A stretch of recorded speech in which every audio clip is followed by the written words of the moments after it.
welcome to the Loveall Sales Podcast. Like I said off camera, you've been somebody I looked up to for years, mainly because of your positivity. You come from nothing, I came from nothing, and we briefly just talked about it. Like you didn't allow that to truly hinder you from going out there and making something of yourself. So hat goes off to you, actually wearing your hat. Yes, So sir. thank you very much, and I appreciate you that one phone call that you made me. That's like when I kind of found out that the cancer was growing. So you Yeah, calling that one day meant a lot more than you thought, man. I You know, appreciate that, man. I I appreciate it. appreciate you. So walk me through like how did I know you said were you in the Army or Yep. Navy? Yeah. I was an Army. I was an Army guy, Army Ranger. Um, A I Ranger. yeah, I was a Ranger tab. I wasn't in the. I wasn't in. I always make sure I say this. I wasn't in the 75th Ranger Regiment, but I was. But I went to the same Ranger school, and I was a Ranger tab. I ended up going to Fort Drum after Ranger school, and spent some time up there. But yeah, I had six good years in the Army where I actually found out a lot about myself and did some cool things, and got to travel and deploy and do all that stuff. And then when I got out, that's when the truly when the hard work started. Because when I was in the Army, although it was hard work, I had a safety blanket there. Had a place to live and food to eat and stuff like that. And then when I got out, that's when I discovered the real world. Is that when you were sleeping in the car after Yeah, that? yeah. So I get out, I come home. I had enough leave to pay me for a few weeks, so came home. I was in Fort Drum. I stopped in my hometown of like what's Western New York area, Buffalo area, and I literally stopped on my way to Florida. I was going to go to Florida and I was going to work for a friend, family member that built bridges for a living. And I got back to my hometown, and for whatever reason, other than it's meant to be, I end up hanging out there a little bit longer than I intended. And before you know it, my 3 weeks of high dollar army pay was spent, and I'm going, man, I don't know what I'm going to do. So I started looking for work there, and just really had a hard time. The Western New York area, back in the late '90s was not a great area to be in and try to find work. There was a couple GM plants there, but most of the General Motors plants had tenured employees and they weren't really hiring. There was a million little supplier companies around there that you could go make single digit income. And I filled out a quadrillion applications, and I called temp services, and I called when I mean every day. It was in the news. I was filling out applications everywhere, and finally ran into a guy that was involved in the school district that I came from. He was a coach, and he ran a little machine shop, and he actually gave me a job sweeping up metal chips at a machine shop. So I was making $4. I'm a veteran. I'm a veteran out on my own. I'm making $4.75 an hour sweeping up metal chips. And I spent 2.5 months working at that place and still sleeping in my car. And the best one of the best benefits about it was I worked during the day. I got to sit in the break room until 11 o'clock at night, and then I would go out, get in my car, and go to sleep until the next morning. They had a bathroom with a shower there, so I could take a shower. And a couple months in, 3 months in, I convinced a guy to rent me this little apartment for $300 a month with no security deposit. And it's a really funny story. I lived in that apartment with nothing. When I first moved in, I had the clothes that I had in my car. That's what I had in the apartment, but the apartment had heat, and so just laid on the bedroom floor, and then eventually, one piece of furniture at a time from the Salvation Army started buying a couple chairs and a mattress and a table. And I struggled for a long time, but to me it didn't seem like a struggle at the time. It was just trying to figure out how to keep moving forward. And I worked really hard at that place, and they were good to me. And I went from sweeping up metal chips to deburring parts, to checking parts, to running a production machine, I had a couple older gentlemen there that were skilled machinists that taught me how to be a machinist, and I became a machinist and started making parts. And like I said, within a few years, I was managing the machine shop, and going to school to get my engineering degree. And then eventually got my engineering degree, and then yeah, I went into the engineering department, and I didn't love it.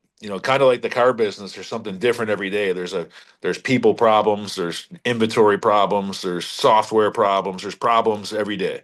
Or something's different every single day, and no day is the same. And that's kind of how it was when I was running that machine shop. I had people problems and machine problems and vendor problems and all kinds of stuff. And you know, I went into the engineering department after I got my degree thinking that's what I wanted to do. And within the first week, I hated it.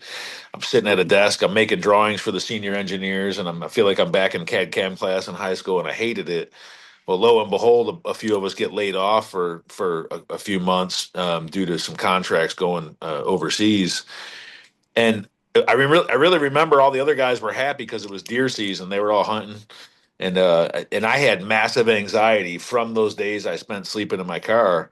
That hey man, and by now I have a little house, so I did things around the house that needed to get caught up on. And then after a few weeks of doing that, I had bad anxiety, going, hey, what am I going to do? And a buddy actually said to me, "Hey, you should just go sell cars until they call you back." And I said, "I'm not a salesperson, man."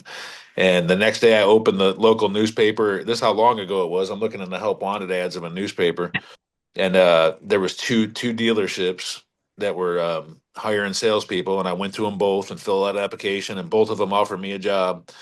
And I picked the one that I inevitably ended up working at for a couple years, and went and plugged in there, man. In the very first month, my very first full month selling cars, I was salesman of the month, and I was salesman of the month for like 19 straight months, and off I went. Never went back to my old engineering job. Have you always had that fire in you, even growing up as a kid I just, before the I Army? don't, yeah, I don't know. My dad, probably not in the kindest ways, put a little chip on my shoulder as far as work ethic. I've literally been working since I was 10 years old.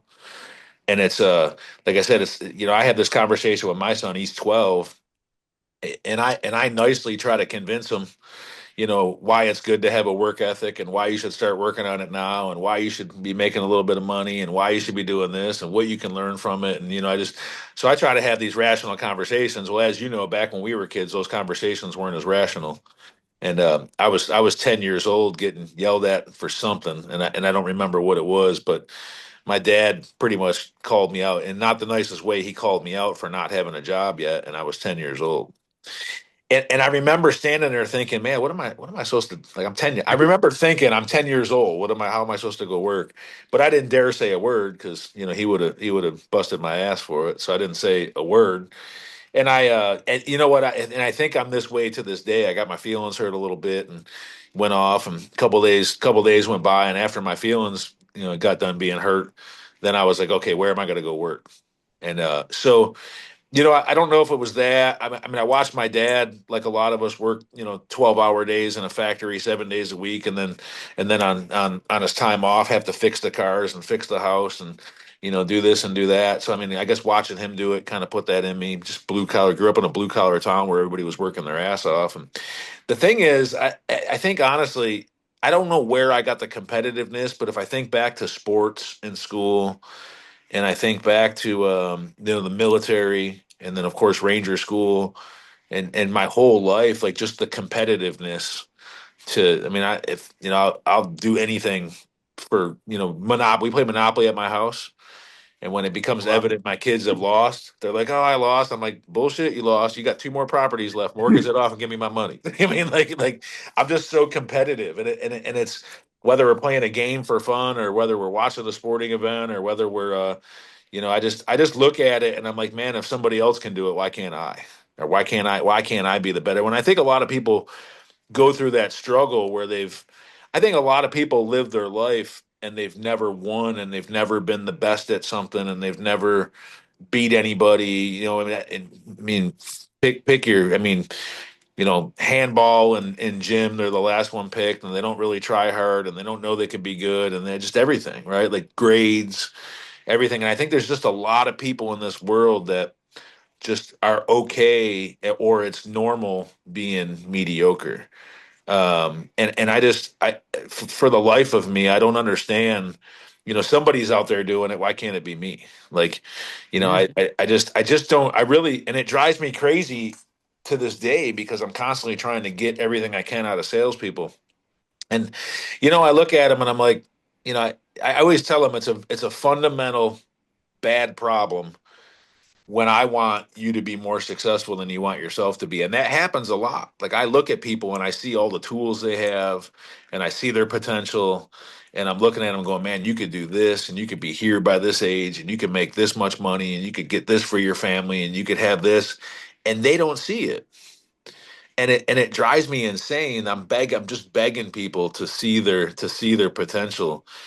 And for the longest time, it used to beat me up. I spent a lot of time just pouring into people and trying to help them be successful. And man, it seems like some folks, no matter what you do, they're just destined for this life of mediocrity. And it stinks because you see the talent that they have and the ability that they have. And I think it's, I went back home to my old hometown this past summer and I spoke at my graduation. I gave the commencement speech at my old high school graduation.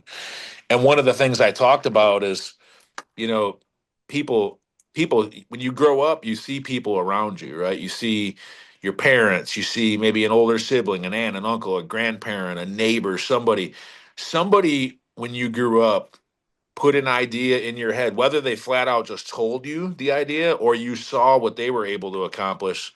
Somewhere in your childhood, you get this idea in your head of what success looks like. Yeah.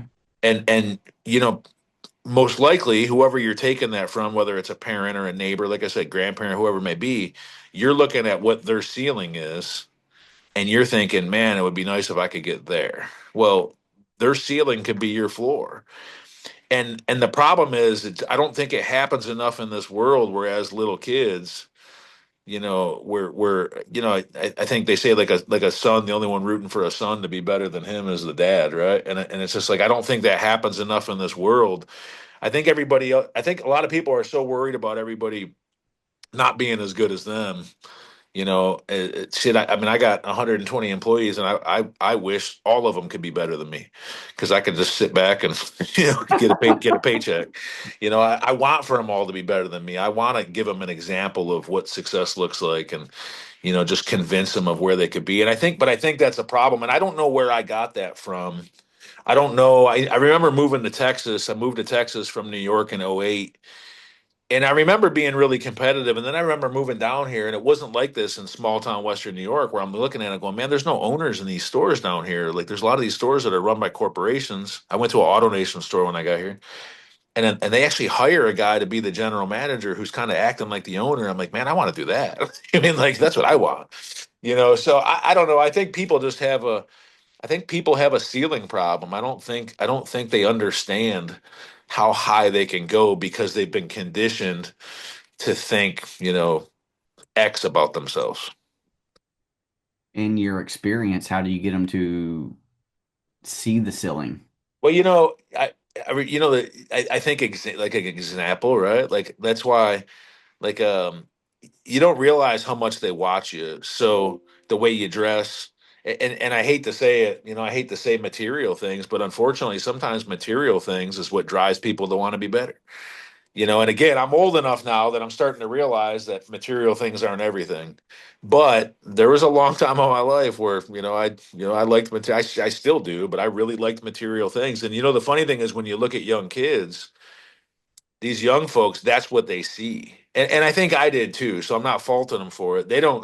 They're not 20 looking at it going, man, I hope I could have a nice house and a good school district and my future family will be safe and have a good place to go to school. They're not looking at it that way. They're looking at the watch, the car, the jewelry, the boat, the house, everything. And they're going, man, I want that. So I think sometimes, unfortunately, people get going a lot based off of material things, and it's okay, right? I mean, we work hard to have material things, but I think in my opinion, that's the first thing that I've seen get them going. And then of course, obviously, just you got to, being a mentor, like do people know your story? Do people? Because I know I've heard it a million times. People look at people that are successful and it's funny to me when I hear people just assume that I came from a family with a ton of money and had all these nice things, and they have no clue like what I went through to get where I'm at. And I think there's a lot of people like that. I mean, Alex Flores, our good friend, we have a similar path. You know what I mean? A little bit different, but a similar path. And we didn't grow up with anything, more than anybody else had. We just at some point decided we were gonna have what we couldn't have. And I think telling that story and making sure people understand that, hey, you can start here and get here, and just try to start stacking some wins on top of wins. And honestly, it's funny over the years, the young folks, that it's not just about teaching them how to make money, but teaching them how to be responsible with. I've had people over the years that every 6 months I pull their credit. I'm like, all right, come on, time to pull your credit,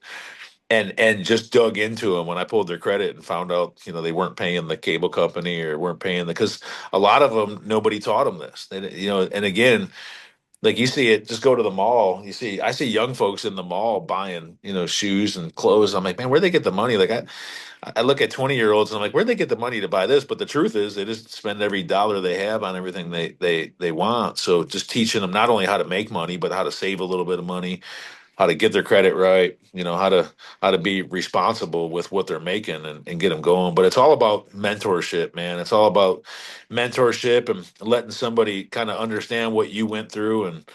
And again, it's frustrating because you could try to help 100 people and 90 of them don't listen. But man, those 10 that do listen, it's worthwhile. 100%. Is that part of the reason why you talked about like jewelry and stuff? Is that part of the reason why you give away a Rolex? Yeah, man. I Who mean, yeah, started that? That's amazing. I don't know. I've done it since I've been a GM. I've done it every year as a December contest. And then you probably saw recently my guy here, he's only been in the business a year and a half. He sold 388 cars. And there was no tricks. There was no, he didn't find a loophole. The kid just worked his ass off. And I've always said, since I've been a GM, if anybody's salesman of the month sells over 350 cars, I'll buy you a Rolex. And honestly, I think one time since I've done it, the person sold it, but every single other person has kept it. And it's just one of those things. Like, I mean, I remember how hard I had to work to get to that point, and it's just the level of pride. From what I see, the level of pride that goes with that, man. They put that watch on, and they know how hard they had to work and what they had to do. And I think it's pretty cool to give them something, because you give them money, they're gonna they're gonna spend it. It's gone.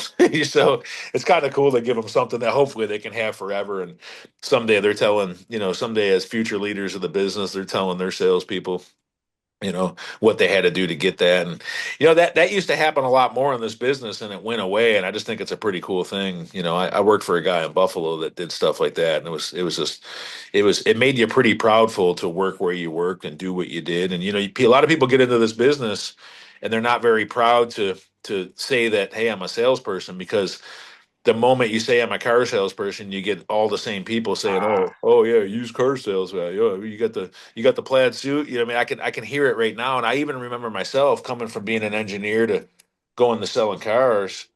I remember like feeling like I was almost embarrassed to tell people what I did, because I knew that what they were going to say and what they were going to do. But then you start to get to the point where you're successful and things are happening and you're helping other people. And fast forward now, I'm giving back to the community and helping the community. And I've since I've been in the business, tried to change the way people feel about a car guy or car gal.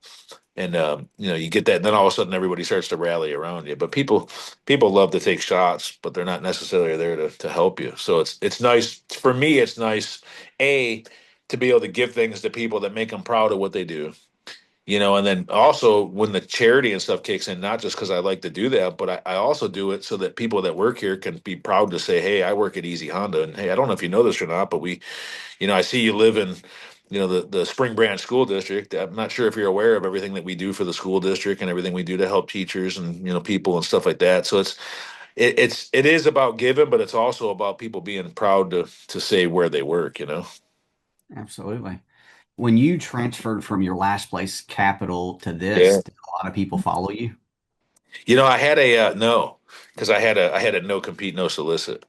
Okay. Uh, and it was hard because I had some folks down there that I took down there that moved down to Austin with me, and I couldn't hire them for a year. So it was hard. It was hard. A lot of them have been close with me for a while, and a lot of them are doing well. A couple of them got GM jobs, a couple of them left and got GM jobs.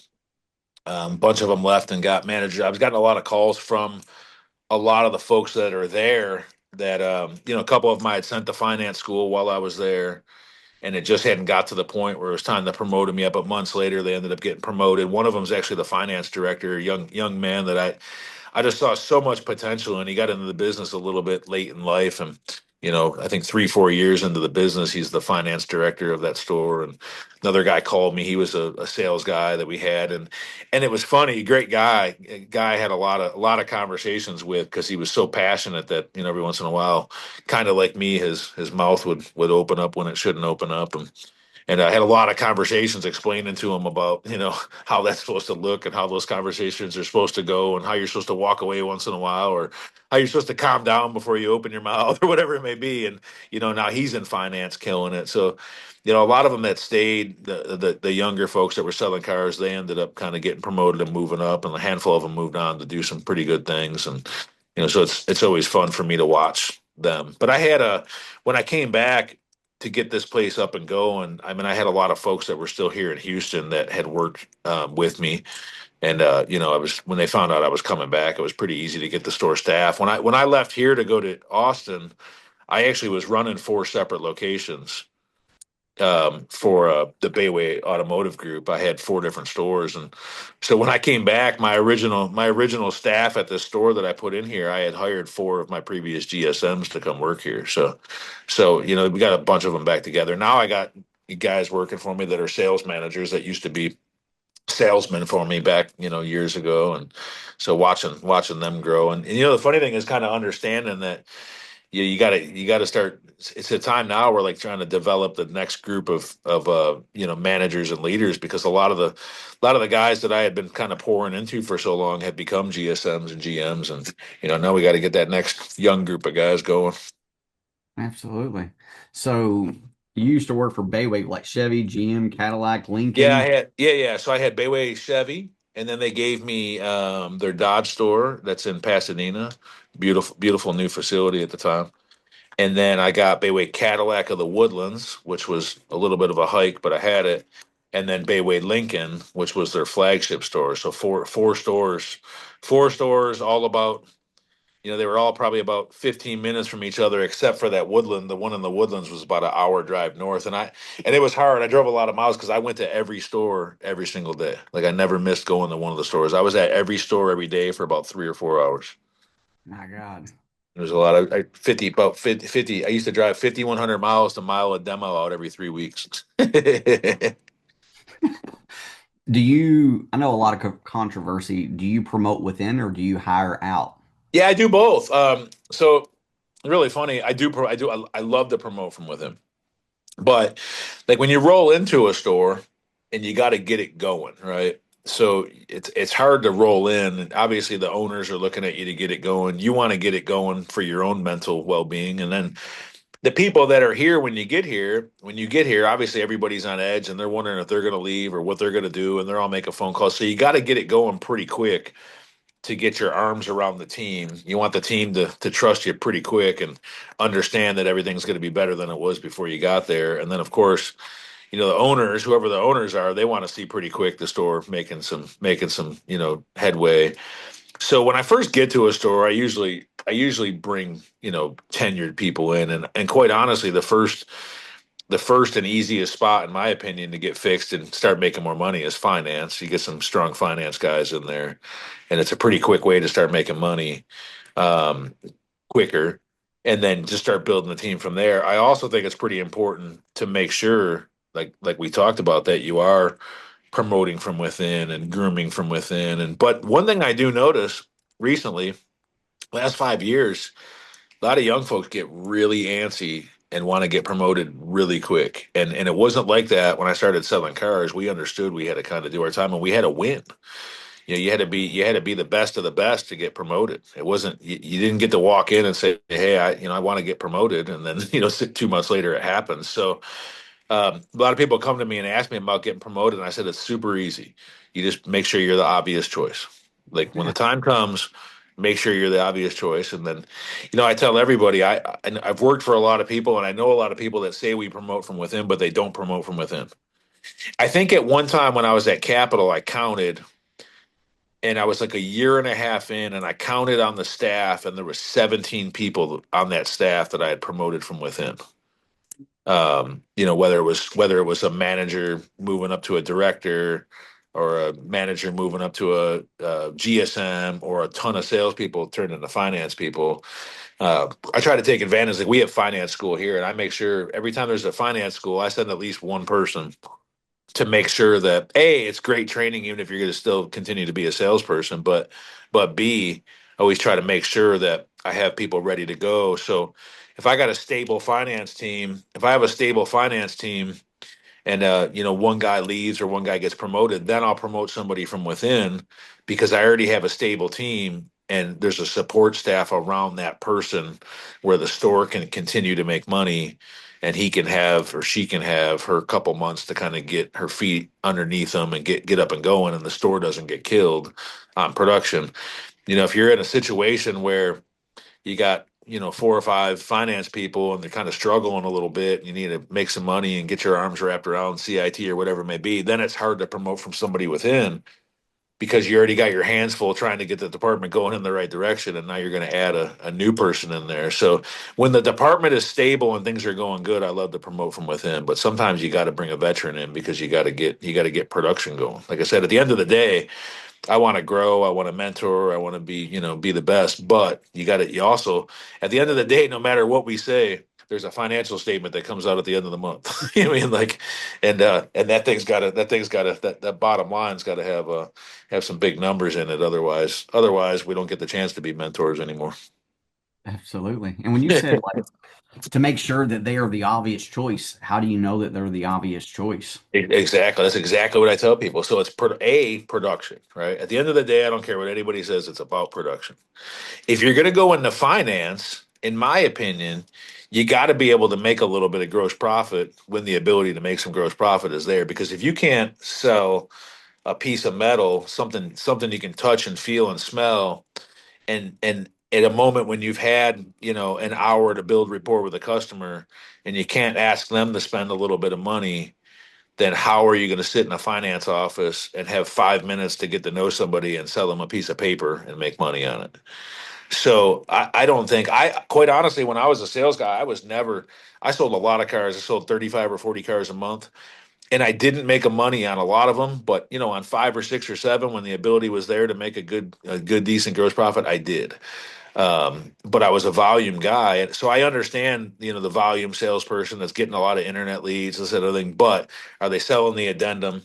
Are they selling how great our finance department is? Are they doing the little things? Are they going out and doing the silent trade appraisal with the customer? Are they introducing the customer to a service manager? Are they just doing everything right that we could to try to build as much value as possible in an effort to make a little bit of money on this vehicle as they can? And then, of course, the other thing is just, are you a leader before you have a title that genuinely goes with a leader position? Because I don't think anybody in my dealerships have ever had a business card that said leader on it. But we can all look around and tell you pretty quick who's a leader. And unfortunately, not everybody with a manager title on their business card is always a good leader. And fortunately, there's some people that don't have a manager title on their business card that are great leaders. So that salesperson, like, start acting like the person you want to be. They used to say dress like the position you want to have. Well, act like the position you want to have. Are you a good representative of our company? Are you helping the new guy when he comes in? Are you or just everything? You walking the customer back to service when they got to go back to service? Are you a good example? Are you always on time? Are you always a good example to everybody around you? That's the guy I want to be a leader on my team, not the guy that can't get to work on time. Dresses like they're going to. You don't have to wear a three-piece suit, but you got to look professional, right? And I just, so that's usually the roadmap I give them. Be productive and be a leader.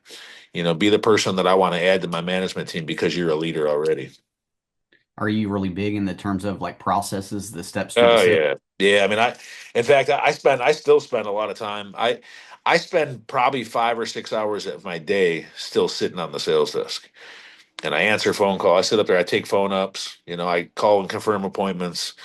If I get caught up, got nothing else to do, I'll go through internet leads and call them. And I try to sit up there not only because I like it, but to stay sharp, to inspect what I expect kind of deal. But I also want everybody in the place to see me taking a phone up and, see that you can set an appointment with a customer that, refuses to not come in unless they get a price, to do all the right things, little things. Customer calls and they're looking for a salesperson to transfer it the right way, to put the customer, hey, give me 1 second. I'm going to see if I can get Bill on the phone before I transfer you so you can go to voicemail. And then you call Bill on your cell phone and go, hey, Bill, are you near a phone? Because I got, Mr. Smith ready to talk to you. And then just to just to watch them so people can watch you act, do a transfer of a phone call correctly as opposed to just hitting a button and sending it off to a voicemail. So I try to sit up there and do that. But because of that, I'm a little overbearing at times. I try to stay out of the way, but because of that, I'm there going, hey, what are you doing? Like, who did the manager intro on that customer? What what are they looking at? Or I'll hear an offer come in and I go, like, I'll be doing something else at the other end of the desk. Oh, so and so they got it. Okay, cool. Where's it? I'm sure you got the written offer, right? Because of course they gave it to him in writing. So I'm constantly sticking my nose in to make sure that we're doing things the right way. And I've always said, process is a great thing, and you can have a great process or you can have a bad process, but if you follow a process, it's better than following no process. So you can have a process that's not even great, but if everybody does it the same way, you're going to be more productive than if you had no process at all. Some managers no longer do TOs. What do you think about Oh, that? I mean, I will. If you don't, I've walked a customer out to the lot. If I go take a TO, I'm making the deal. And you might not like the way it's going to look when we print that recap, but I'm going, if I got to go take that TO, I'm making. Now I'll go take TOs for fun too, but if I watch a customer get walked by a manager and they haven't checked in with me, or they just go, hey, we can't do that, but I'll follow the customer out to their car and I'll make the deal with them and bring them back in just to say I made the deal with them. So it's kind of like the old saying, if they get to me, I'm going to spend money to make them happy. So you better go take. You're on my team. You better go take. It's insane to me. Like, why? That's the fun part of the job. Like, the fun part of the job to me is interacting with customers. Isn't that the fun part of the job? So I don't understand. It drives me crazy when people get promoted to management positions and they to them the work is over. To them they get. I always joke, even though we don't use them anymore, they get to sit on the desk and wield the Sharpie, and they just stop working. That's not how it goes. Like, when you get promoted, there's that much more responsibility. And I don't even like, if you're going to have, I believe in hiring young green salespeople. So, you got to get them trained up and they got to be able to do it in front of everybody on the team before they can do it to a customer. So why do I got a salesperson that's been here 2 weeks taking, a presentation out to a customer with no training in the world? Like how does that happen? So what we'll do here is we'll do manager intro, early manager intro. And then and that whole thing is just to give a face to the customer, but also to kind of try to take some of the pressure off the salesperson, so that when you're out on the lot and the customer says, hey, what's the payment on this one? They go, man, I'm just the product specialist. Have me pick the car. You heard Mr. Bill. He's going to get that all worked out with you. But then also, before we give a pencil, I want my manager to go out after they've demoed the car. I want the sales manager to go out and, in a real friendly way, hey, what you think? Is that the one? Is that the one you like? Did he show you how to do this? Hey, did you have a chance to walk around your trade with little Billy here and tell him all about it so we can get you as much money from our used car buyer as possible?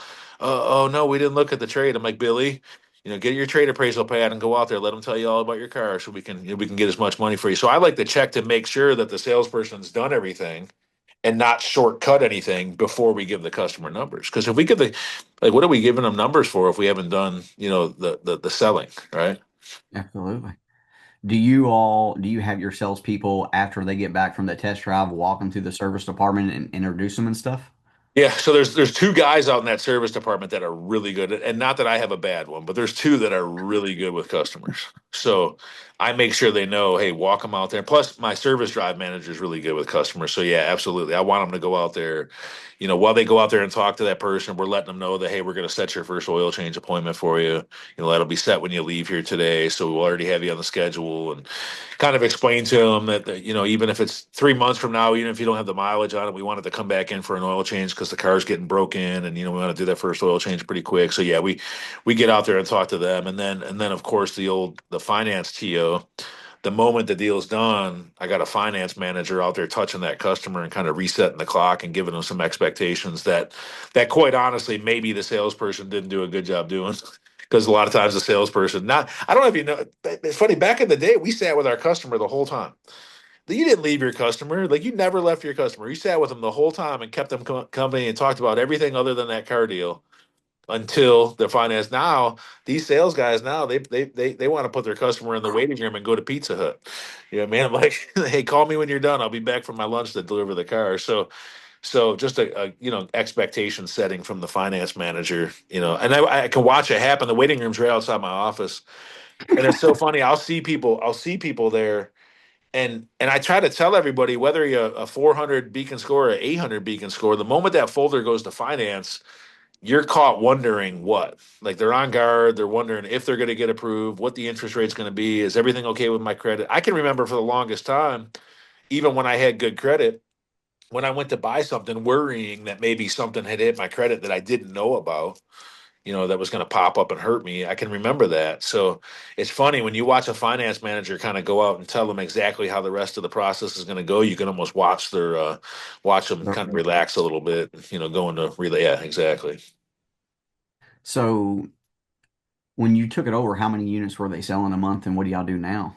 They were doing 80-ish, 70 to 80 used. We're doing 180 to 200 used now. They were doing 150 new, and now we do anywhere between 250 new, depending on the month. I think this store, we're getting ready to build a new store, quarter of a mile down the road, kind of going through some legal stuff with the city, trying to get zoning and everything squared away. When that comes, I think we can get to the next level. I think this year there's going to be some months we sell 500. But when you look at the property is it's tight. It's very narrow and deep. So I don't have them, and I got 14 cars on my front line, just because of how narrow the property is. And then on top of it, the used car building and the new car building are separated. The property is separated by a storage facility and a U-Haul building. So if you gotta actually pull out onto the road and drive around to get back to the used car building. And if you're in the used car building, you got to come down the feeder road at I-10 to get to the new car building. And it's not an excuse. It's just a logistics deal, man.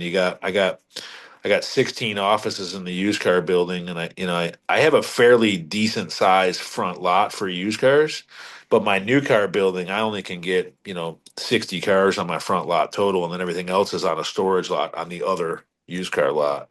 So I think once we're a little closer together, cross selling will be a little bit easier. Be able to get more salespeople in the used car building. And Honda's a little bit of a different animal. There's trying to figure out, for me, trying to figure out how to juggle volume and gross or lack thereof sometimes, with a Honda world. Because with Chevrolet, I was Chevrolet and Dodge for a long time, and I said yes to every deal.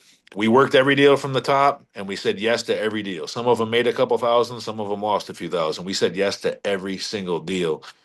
But when you think about selling trucks, you're financing, All the 80, money. 80, $90,000. So, you make a point there and you sell them a warranty and everything works out fine. And then at the end of the month, you get, a couple $100,000 from the factory.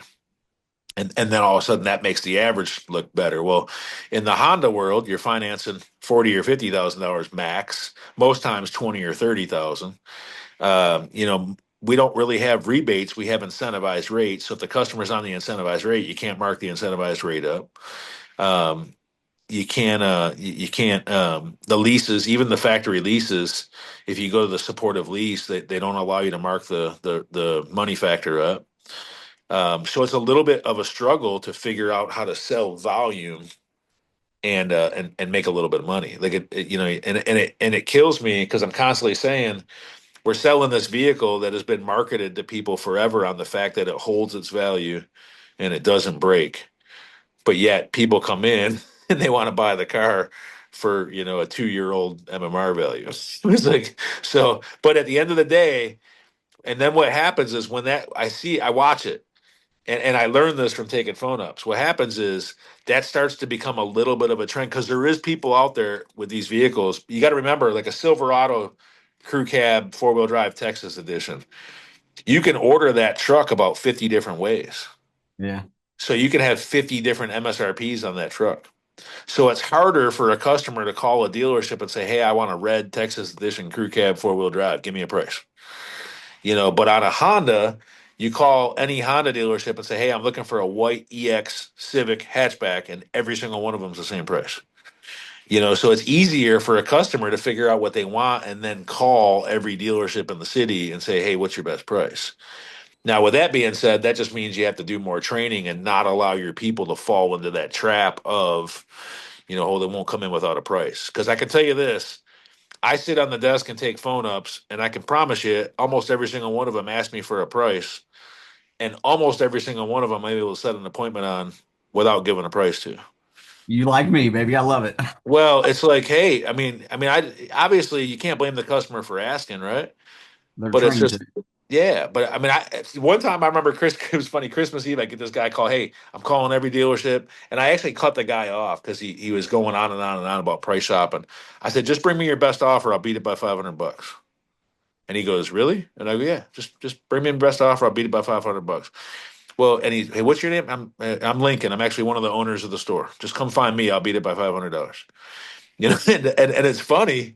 It's funny. People start to think it's a well. Do you need to email me a quote? Nope. You email me your quote, and I'll beat it by $500. You know what I mean? Or sometimes I'll get a quick rapport built up with a customer on the phone, and I'll just ask them, "Man, what price you want me to send you? Do you want me to send you someone else can beat by $200, or you want me to send you the one that's a lie?"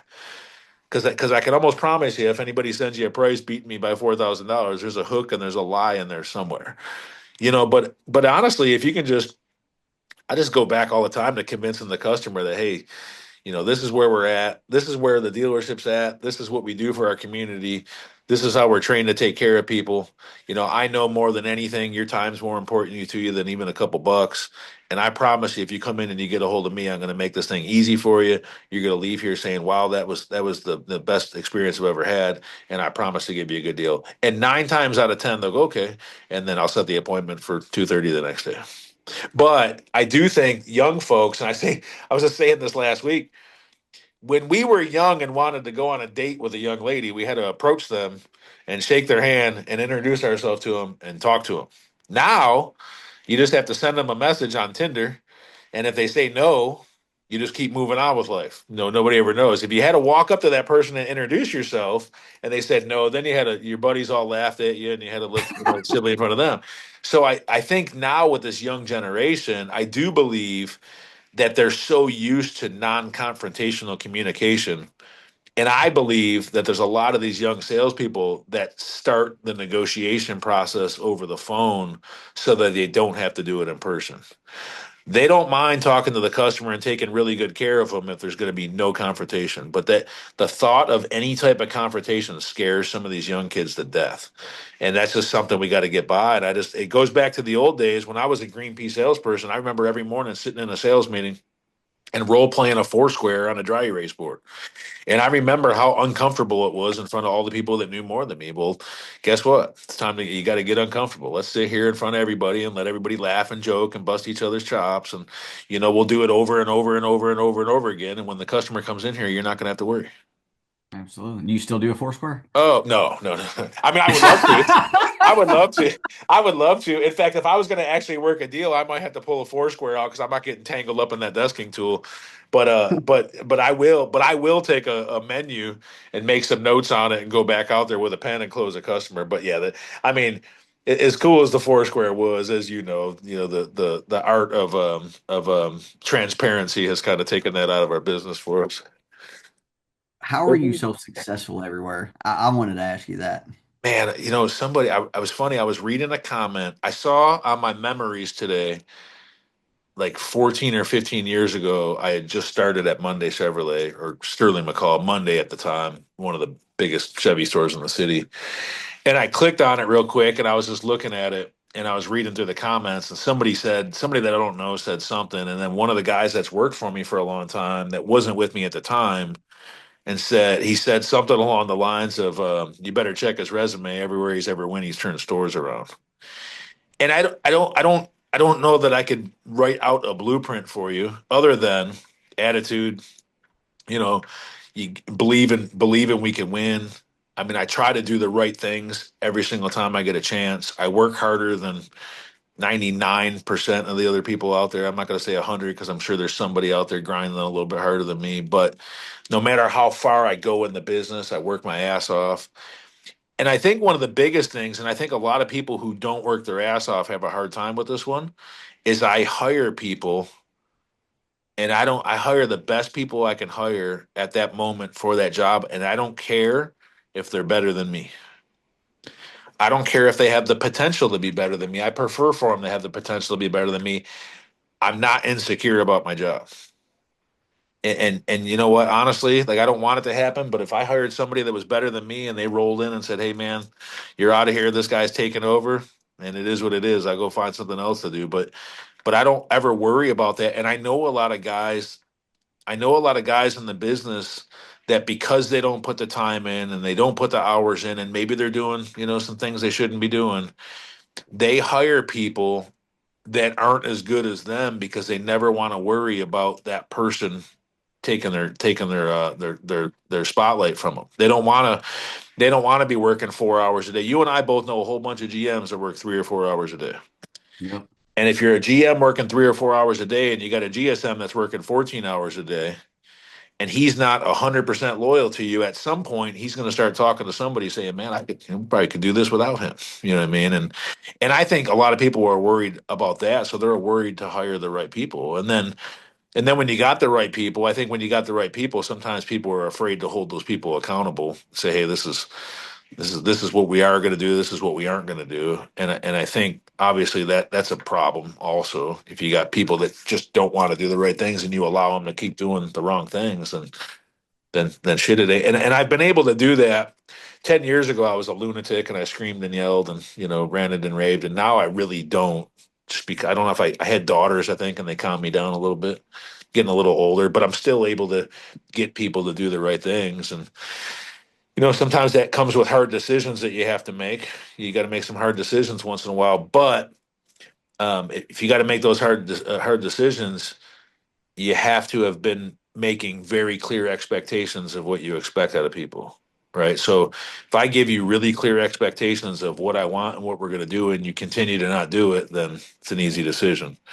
It's unfair for me to make a decision to move on from somebody if I haven't given them clear expectations. So you come to work for me, you know what the expectations are, and you also know that if you do what you're supposed to do, I'm going to look out for you. I'm going to make sure you get paid. I'm going to make sure you get time with your family. I'm going to make sure you look good, make sure you get promoted. But man, if you don't do what you're supposed to do, then we got to have a different discussion. I seen a video a couple months ago. One of your managers, I would say, got up on the desk and was screaming. I liked it. Who's he? Edgar. So it's funny when I got here, I've had this meeting format for a long time.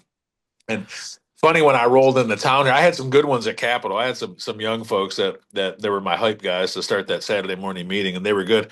It took me a few of them here at Easy to get them going. And it's funny, the guy that I found that ended up becoming the hype guy for the Saturday morning meeting, he was actually the guy that was probably the quietest one when I got here.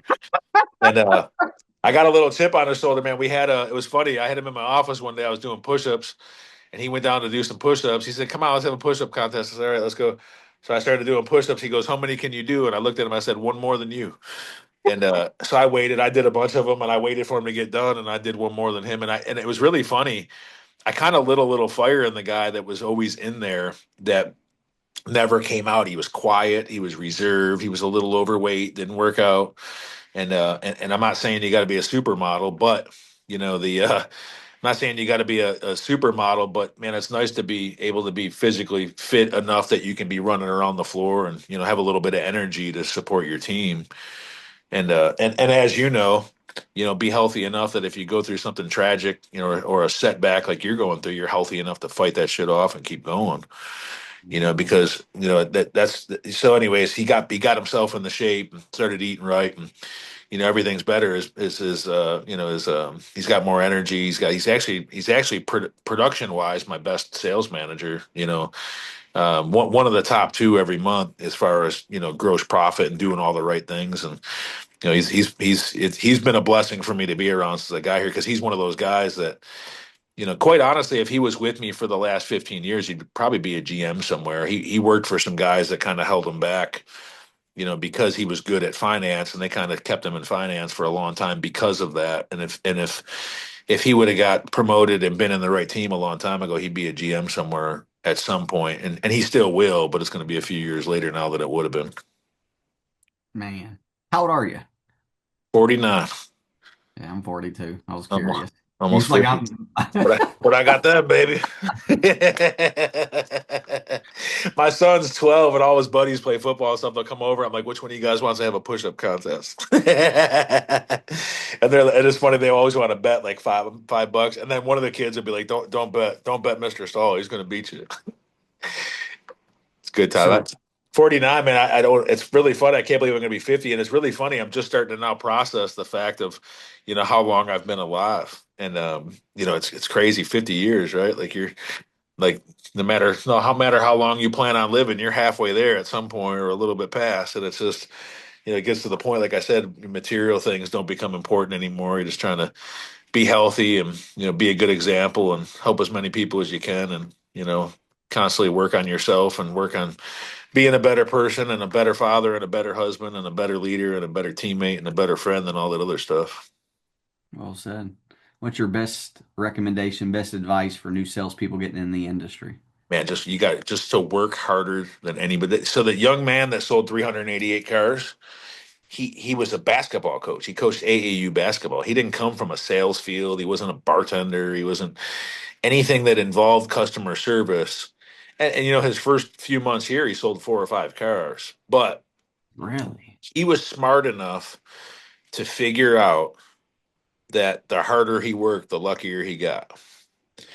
And I know people all over the city, the state, the country that are super talented people, and they just don't put the effort in.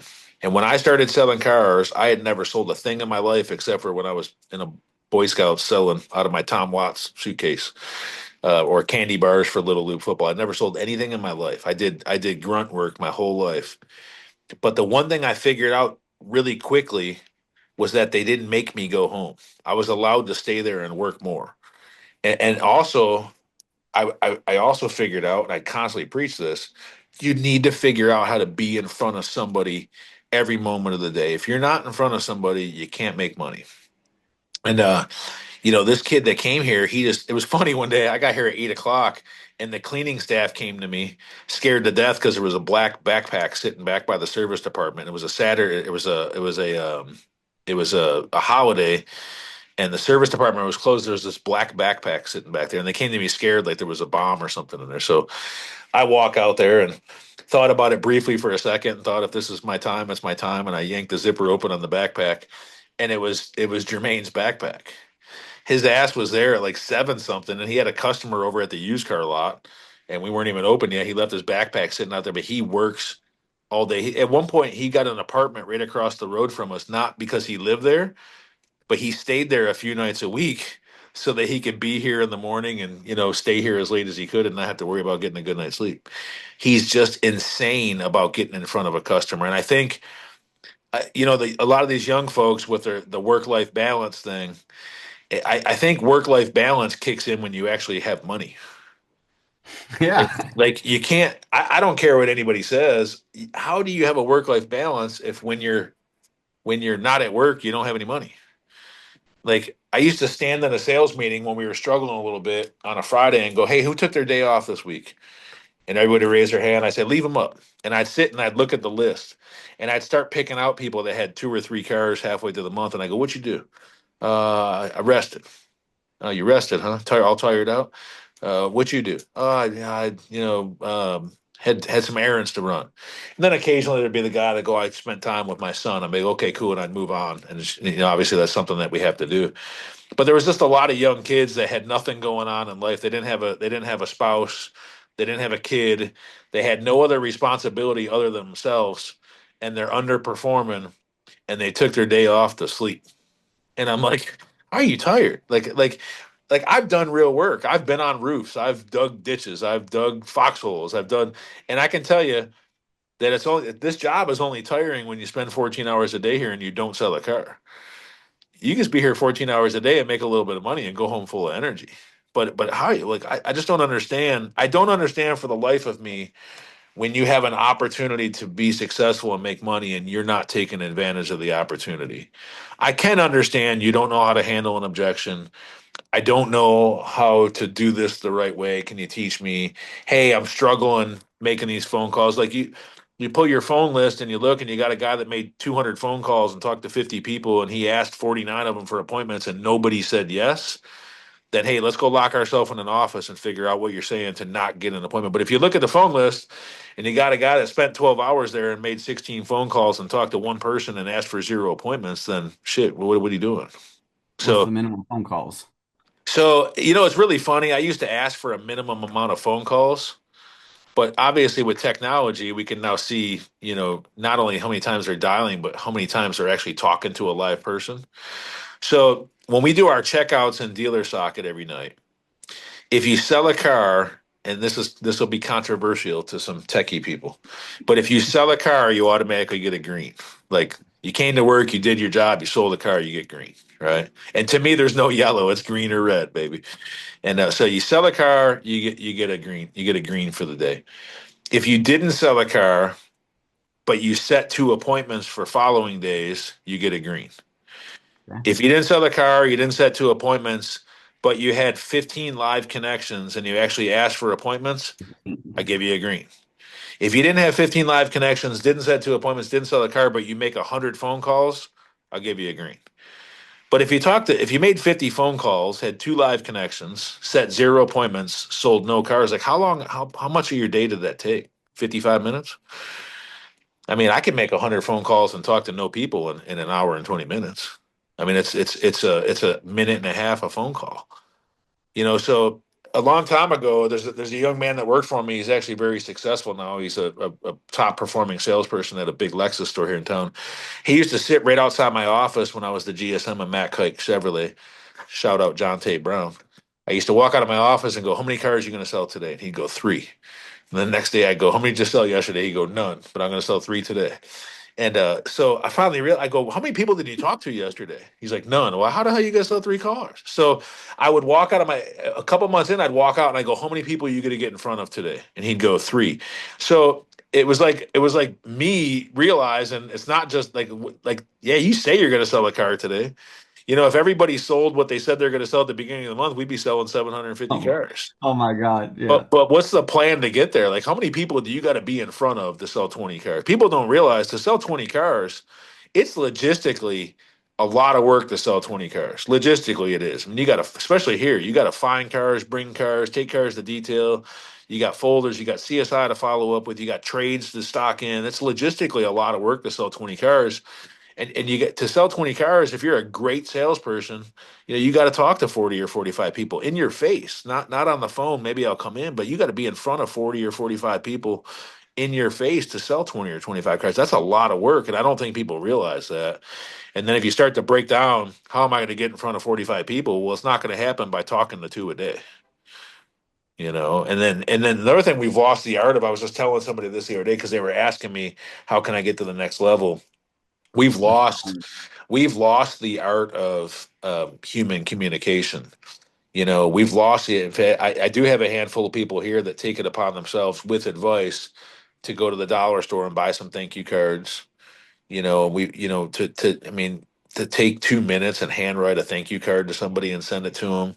To actually get into your CRM and call a customer and tell them, happy birthday when it pops up, to watch for your customers when they come into the service drive and take your ass back there and say, "Hey, I saw you were coming in today. I just want to come say hi. How you doing?"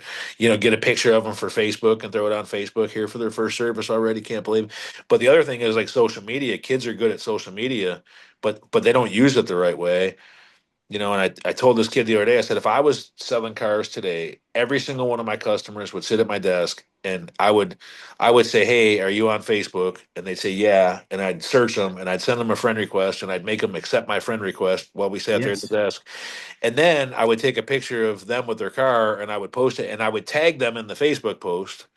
And then at some point, I'd circle back around to that Facebook post and I'd start reaching out to all the people that commented on that Facebook post. I did the same thing, baby. I mean, that's what we used to do, but that's what we used to do in the back in the day. We used to get them at our desk and go, "Hey, I know when you go home, there's going to be 3 or 4 people that are jealous of this truck. Who are those guys going to be?" And we would call them and say, "Hey, hope you don't mind me calling, but your neighbor Bill just got a new phone and or a new truck, and he gave me your phone number because he was telling me, he thought maybe you'd be interested in talking about a new one too." That's what we did, and that's the same thing social media would do, but what most sales guys do is they take a picture of the new car they just sold, they put it on, they don't tag the customer, and it's like, who are you posting it for? Your friends that all sell cars? So we know you can sell a car. Like use it for your advantage, and then their 1 year anniversaries pop up. You're forever connected to them. You can weigh in on their posts. If you could just be good at that, if you could be good at the social media, just that for a couple years, you could sit here and sell 20 cars without working hard. Absolutely. Happy birthday, man. Tell little Billy great job at a soccer game. Like it just makes it that much easier. I used to have to write it on index cards and, look at the index card and call the customer and have a conversation. Now you can do it year round on social media. Easy. Yeah. Easy. I remember when I was selling about 35, couldn't get to 40, and it took me probably about 6 months to finally get there. And the main thing that really helped me was just reverse engineering it. I knew I closed 70 to 81% of Yeah. everybody I got in front of. So I was like, I just got to get in front of really 53 Yeah. people. Get in front of Yeah. 53. I want to sell my 40. Yeah. And once I That's did that's what that, it is. That's really all it is. And that's how the old tracking sheets used to be, you know. So sometimes we make it a little harder than it needs to be, but I think just using it, we got some cool technology if we just used it for our, if we used it to make us better as opposed to, poison, we'd be a lot better off. you going to NADA? No, I've never been. No? Never been, man. I'm gonna sell cars. Y'all go have fun.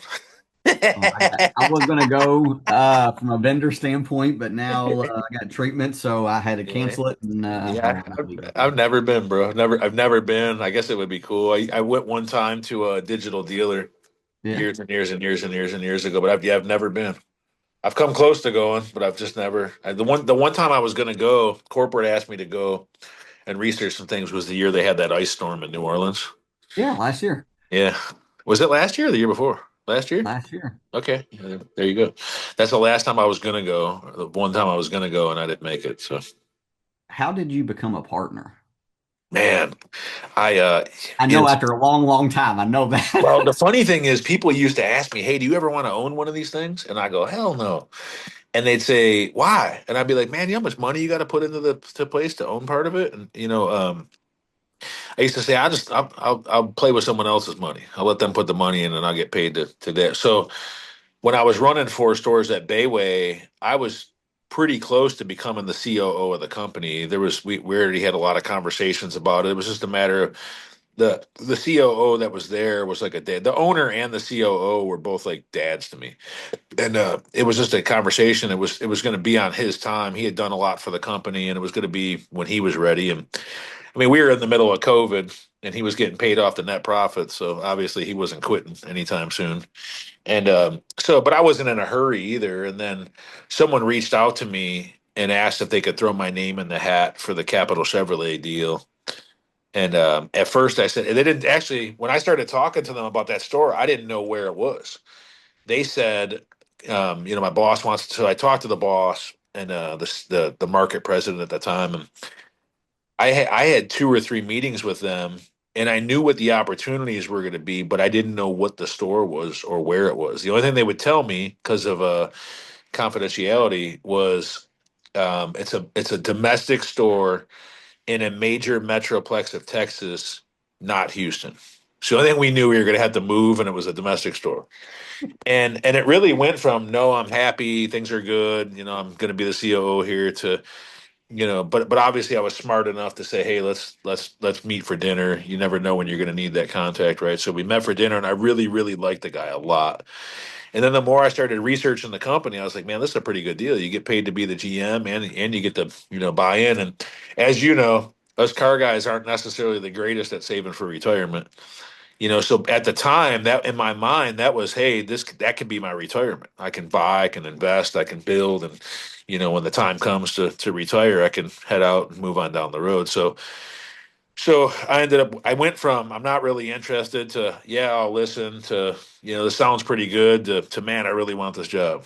And I went there, and even then, when you go there, you don't just walk in. Some people probably do, but I didn't get to just walk in as the partner. I walked in as the GM with the opportunity to become the partner, and they gave me a pretty clear cut list of things they wanted to accomplish. And after the first full year, we had accomplished all plus, and so I got to buy in and own part of the dealership. So um, obviously, when I came here, that was it gets to the point. I try to give people advice all the time, like you don't move or take a different job for lateral changes, right? I mean, it's got to be if you're going to make a career changing move and alter your family's life and move your family, it needs to be for something that's going to give you way more opportunity. So, the intertwining of our companies, the Van Tile Group, became Berkshire Hathaway, Yeah. through a buy sell, and now I'm back. So I was with Berkshire Hathaway, and now I'm back with the original Van Tile.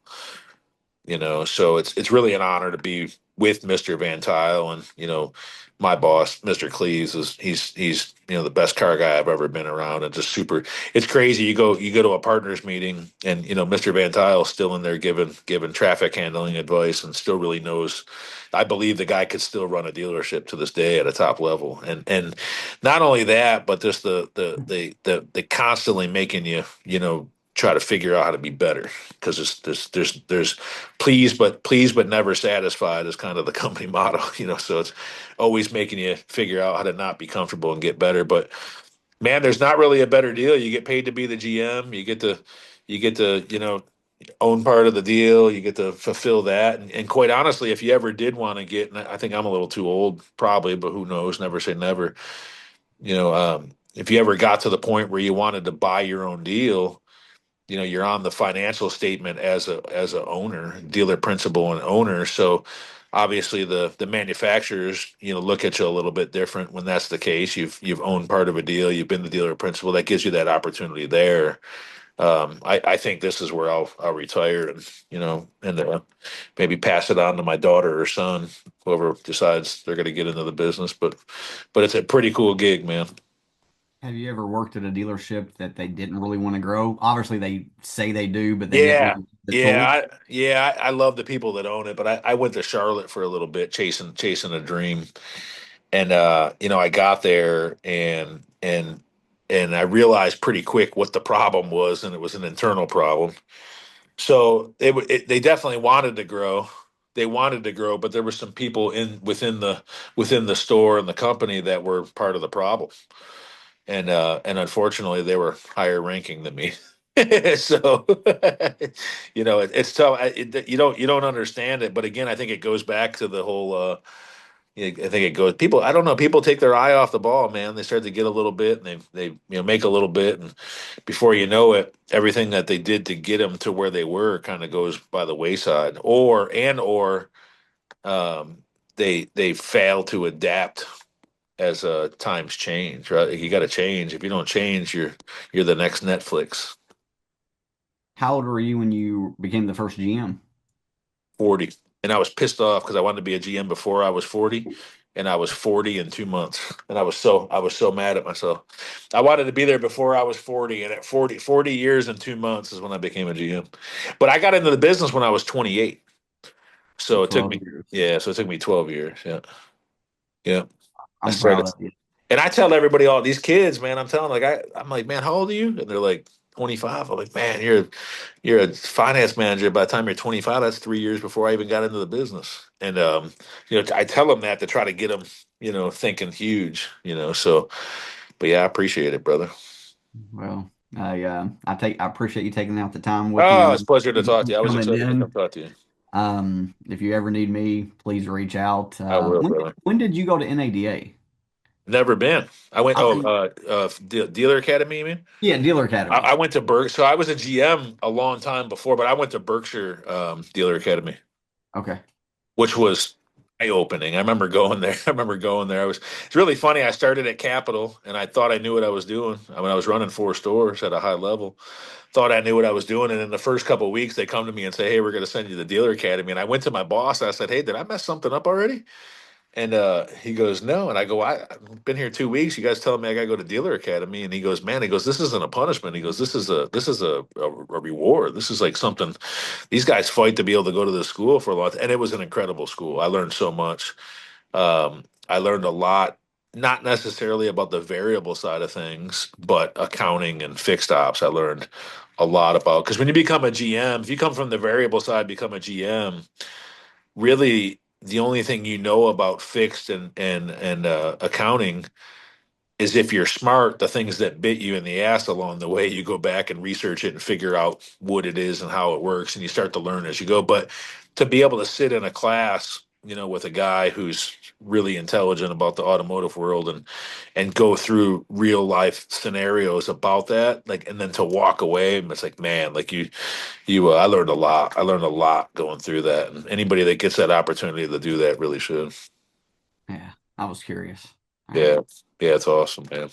Well, brother, All I right. appreciate you taking the Keep kicking time. ass, man, and you'll get through all this. Just go ahead and shave that hair off. You got a good beard, baby. All right, buddy. Have a good day and good All right, luck. bro. Take care, man. Take care. Much love.